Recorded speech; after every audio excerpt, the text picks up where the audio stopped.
So it's farewell, David Tennant. Hello, Shooty Gatwa, the new Doctor Who. Time to take a look at the Giggle.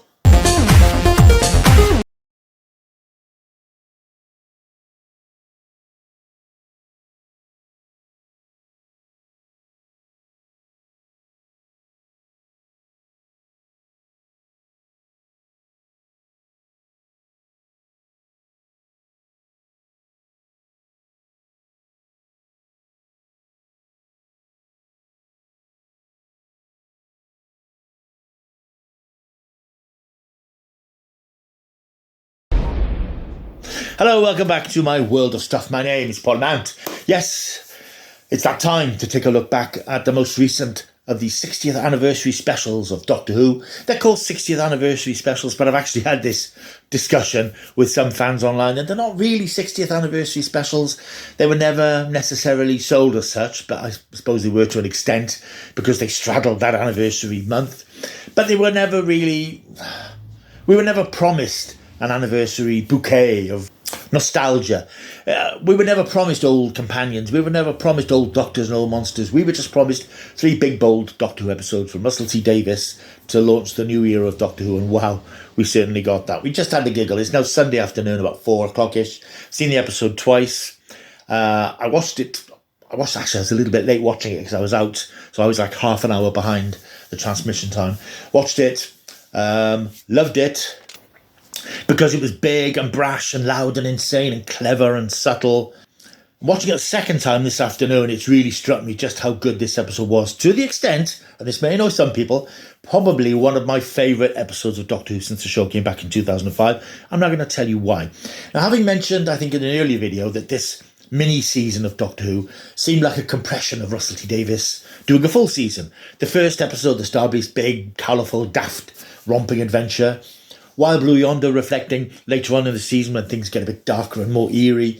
And then the finale, which was always, if you look at Russell's finales, whether it's Doomsday, Last of the Time Lords, Stolen Earth, they're all big, brash, crazy extravaganzas within the BBC budget. And they tended to throw logic out of the window, concentrate on spectacle and mad finales. And they were great. This was very much in that style. And interestingly, I think when Russell T Davies came back to write Doctor Who, or when it was announced he was coming back, one of the explanations for coming back that he gave was that I found a new way of writing Doctor Who stories, a way that's never been done before. Having watched these 3 episodes, I don't think that's the case, because these 3 episodes are very much Russell T Davies writing Doctor Who, a masterclass in it, really, in doing Doctor Who the way he does. But I think these episodes have been a bit bolder, that word again, a bit more pushing at the boundaries of Doctor Who itself, which I think is interesting.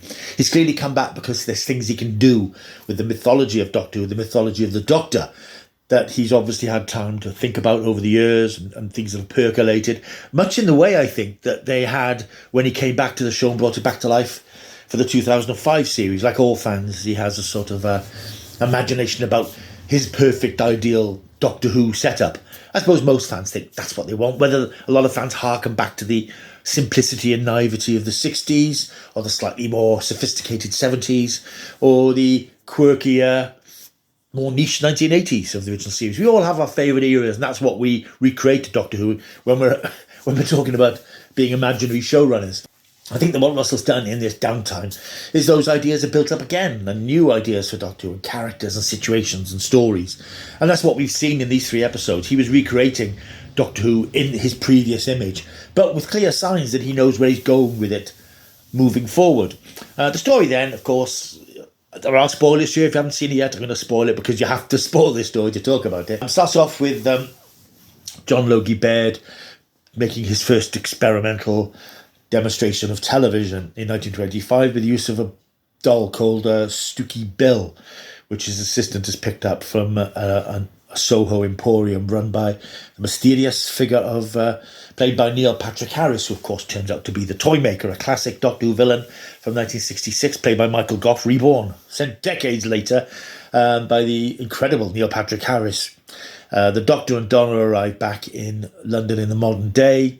As we saw at the end of the previous episode, the world seems to have gone to pot. Everybody's fighting each other. It's chaos on the streets. Unit arrive, take the Doctor and Donna to their very impressive new headquarters in the middle of London, where the bulk of the story takes place. That's possibly one of my few criticisms of the episode, really, in terms of what it does visually. We're told that the world is ending, chaos all over the world, and all we see of it is this one fairly mild riot on a Bristol street, as we saw in Bristol. And it's you sort of think to yourself, wouldn't it be possible to have a few cutaway shots or reconstructions? Surely with the effects that are available these years, they could have had somehow created a scene of a street riot in Paris or New York in flames or something, just to give a better visualization of the scale of the chaos being caused. So I think that slightly diminished the impact of people saying it's the end of the world, because I think it is the end of the world. You need to see a bit more than a couple of people fighting in the street and a few cars out of control. So that's my only real criticism.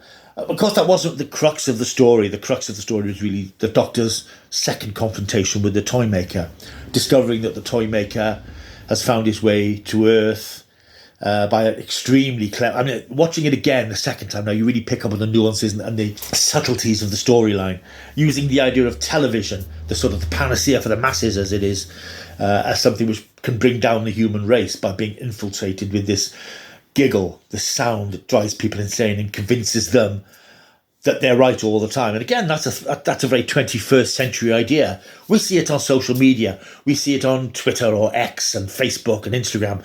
Everybody has an opinion. Everybody's opinion is right. Nobody is ever wrong. And this is the curse of social media, the curse of the modern world, in that everybody has a voice and everybody can be heard and everybody is convinced that their opinion is right. This story takes that to the extreme, that this has been caused by the Toymaker, who's just preying on human frailty, on the human condition. The Doctor has a couple of fantastic speeches about how magnificent people are, the human race is, but how angry and violent and stupid, which it is. He just sums up humanity and the human experience so well in those scenes. Oh, fantastic. It's just fantastic. So well observed. Russell T Davies has a way of nailing these things so cleverly, and I think he does it absolutely brilliantly here.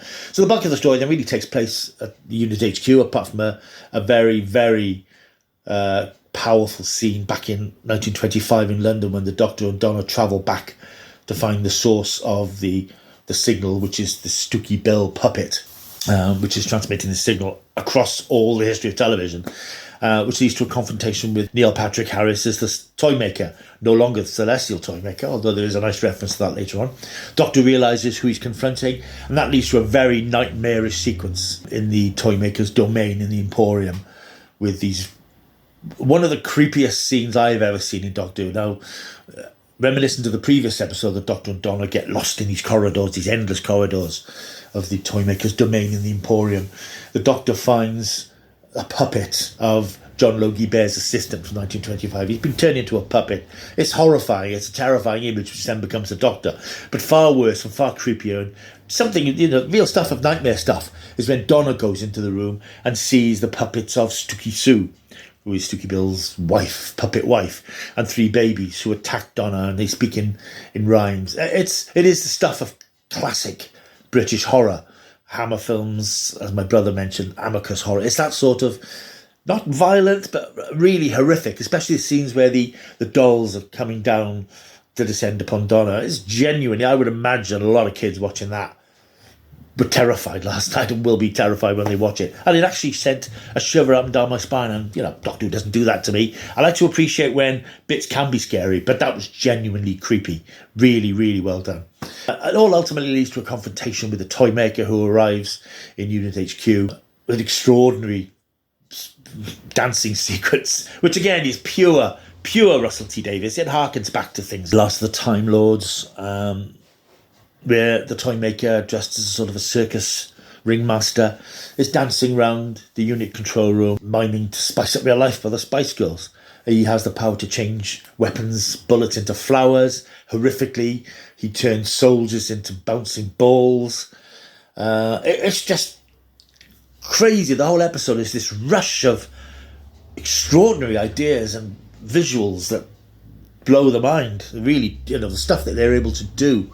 And this is, the Disney budget in full effect. I will say it looked incredibly spectacular. It looked so visual. The effects are superb.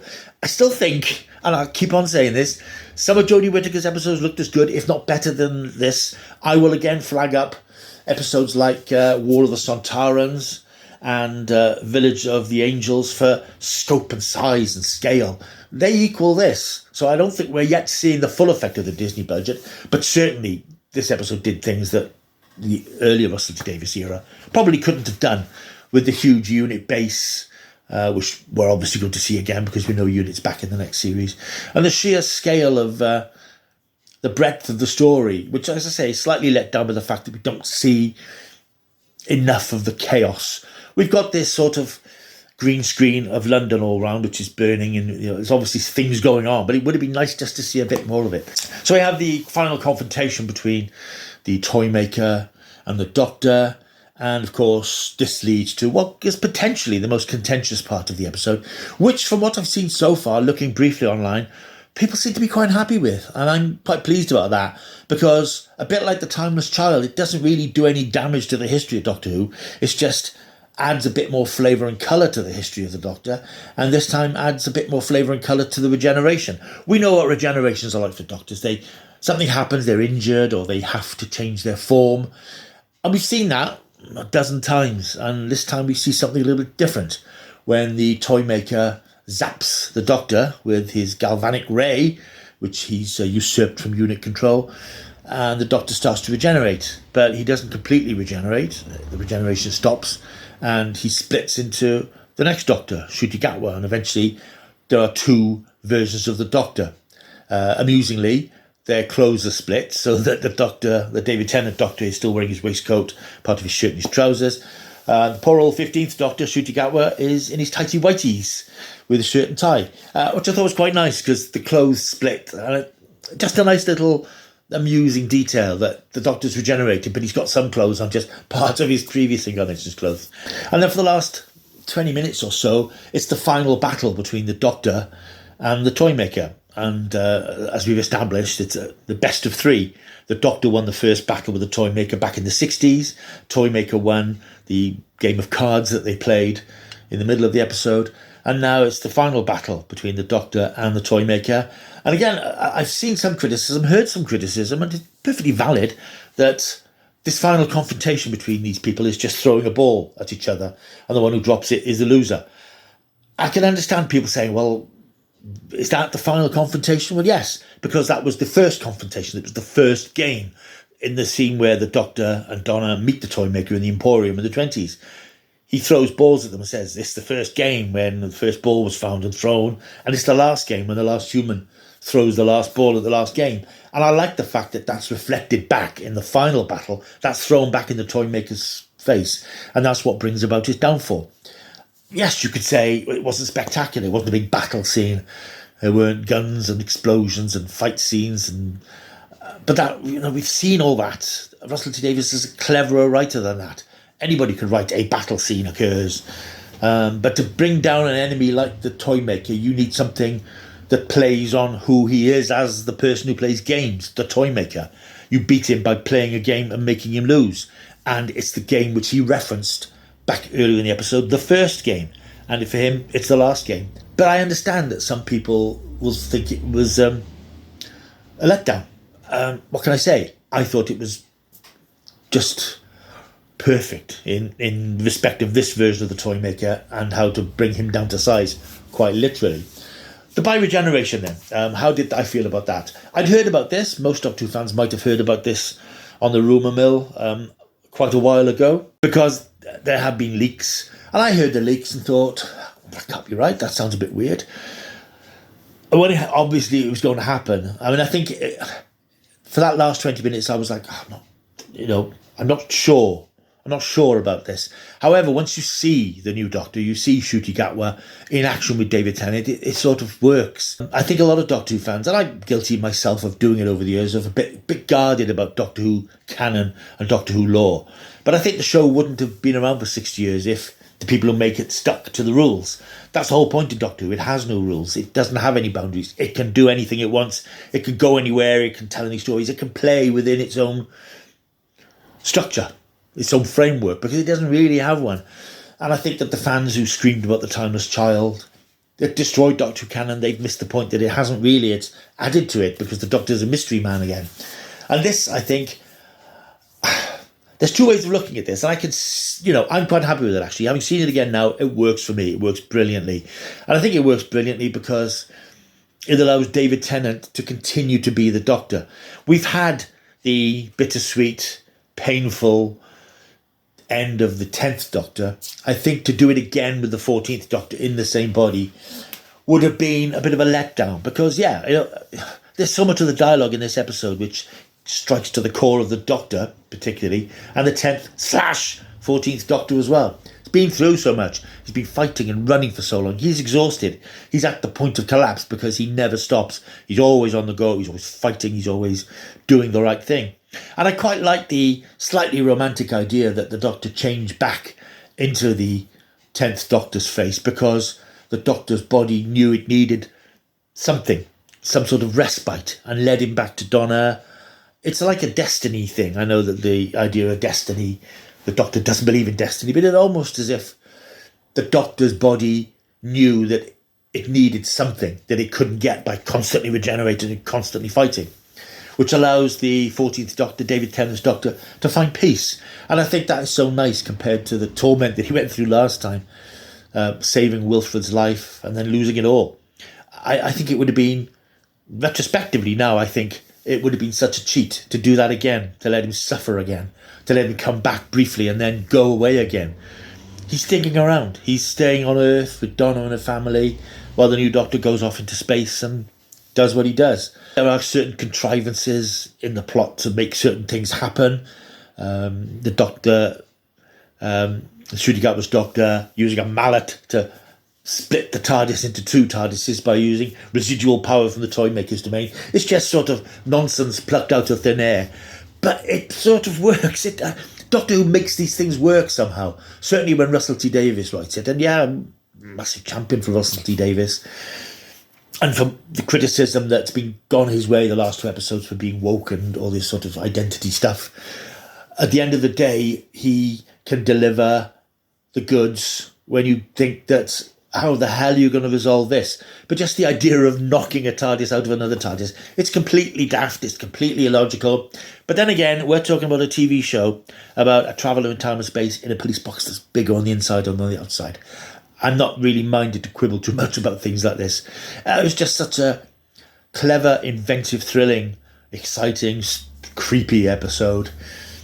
With the caveat that it felt small scale in terms of the situation outside where we were. That's the third time I've mentioned that, and the last time I mentioned that. I would have liked to have seen a few more scenes of chaos. But in terms of the performances, Neil Patrick Harris just knocked it out of the park as the Toymaker. David Tennant and Catherine Tate, who didn't have a great deal to do in the episode, to be fair, but she sort of stuck to the core of what was wrong with the Doctor and why he came back to look the way he did. And I love that priceless scene where Kate Stewart enlists Donna to join UNIT and offers her £60,000, and Donna comes back with £120,000 and 5 weeks holiday, and Kate Stewart says done, and the look on Donna's face, that sort of, she can't believe her luck. Just beautiful, clever writing. And of course I must mention the return of Bonnie Langford as Mel Bush, the Doctor's companion from way back in the dark ages of the end of Doctor Who, who was brought back as now a member of UNIT. We saw her, of course, at the end of Jodie Whittaker's last episode, where Kate Stewart says, I might recruit some of you. And yet, logically now, Mel Bush is there, computer programmer from Pease Pottage, who was very, very underwritten back in the original series. And here she stepped up to the plate as an important member of UNIT's crew. And you even have time for a little bit of her tragic backstory about she's been away travelling. She came back to Earth and all her family have gone. They died or whatever's happened to them. And in just a few scenes scattered throughout the episode, Russell T Davies paints this picture of this character that we've not seen since 1988. Just beautiful, beautiful stuff. And of course, we know she's back in the next series.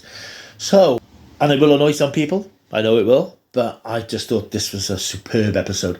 I've just watched this with my family, incidentally, my brother and his partner. She was blown away by it. And my brother, who is a Doctor Who fan, he watches the show. And he has watched it for years. And he said it's the best episode of Doctor Who he'd ever seen. I wouldn't go that far, but I certainly I think probably not necessarily the best, but certainly my favourite episode of since the show's come back. And that will scandalise some people who think that Heaven Sent is a masterpiece and Blink and so on. But this just had an energy, a power about it, and then Murray Gold's music. I just thought it was magnificent. A superb way to round off this little mini season of Doctor Who. And I'm going to give it, as my rating, I'm going to give it 9.5 out of 10. You know I've dropped off that half mark. You know I'm not going to say it a fourth time. That's just the one little niggle that I had, really. It's classic Russell T Davies, shooting for the stars with his scripting. Great dialogue, really good social commentary about the way we live our lives today through television and in public. Plus moments of genuine creepy horror, daft moments, silly moments that make you go, what? But when you step back and look at it, it all just fits together like this mad jigsaw. Superb. I loved it. I know many of you won't, some of you won't, but as I said, I'm quite pleased that the reaction generally seems to be pretty positive. People seem to have liked it. And Ncuti Gatwa, of course, I will say, he lit up the screen. He was right up there with, it must have been very difficult for him stepping onto that set with these seasoned Doctor Who actors, people who've been on the show for years, and there's him, this relatively young actor, stepping into this massive role, and very, very promising start. He had energy, fire, humour. He just exploded onto the screen. I'm really looking forward to what's coming. It's going to be a very different Doctor Who in future. We know Russell has said that the show is going to be a bit more fantastical, but it's going to be a mix of fantasy and science fiction.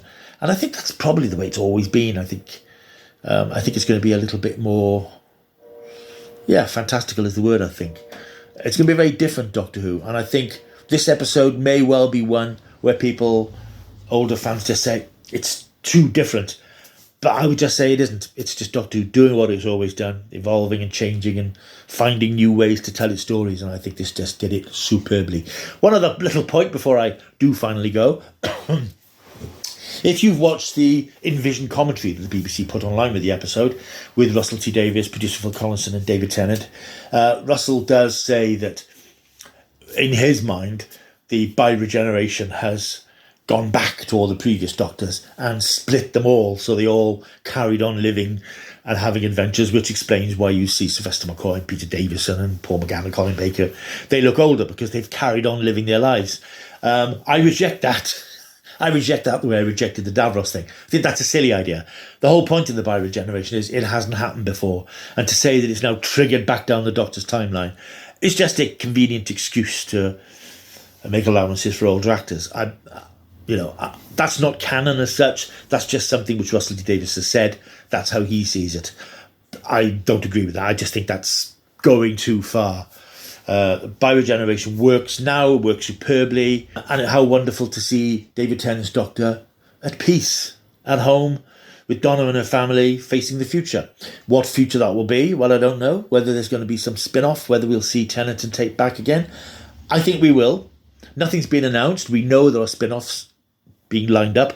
I'm not going to talk more about them now, because my next video, which will be coming up sometime next week, is called Doctor Who and the Spin-Offs of Doom, where I talk about the history of Doctor Who spin-offs and what may be coming in this new Disney-powered age of Doctor Who. So I just think it was a really nice ending for David Tennant's Doctor. It gave him a happy ending instead of the sad ending he had last time, and I think that's lovely, frankly. So I appreciate it could be a contentious episode. Doesn't seem to be contentious as I thought. People seem pretty happy with it. I'm pleased about that. I'm pleased that it sort of unified fandom rather than had them screaming and heading to their computers to put up clickbait videos, which I never do, of course. So that's the Giggle, which I absolutely loved. Apologies to those of you who didn't. Hopefully things will turn around. You like the next series a bit more. Right, that's me done for now. Thank you for watching. Hope you've enjoyed this video. If you have, leave a comment. Like and subscribe is the main thing. Please like and subscribe. The numbers are still creeping up, so welcome to newbies. Please stick around. Leave a comment. Let me know what you thought of the episode. Keep it reasonable. Let's not get worked up. What you liked about it, what you didn't like about it, the whole general tenor of the thing. And I will see you soon. Until I do, keep taking this down.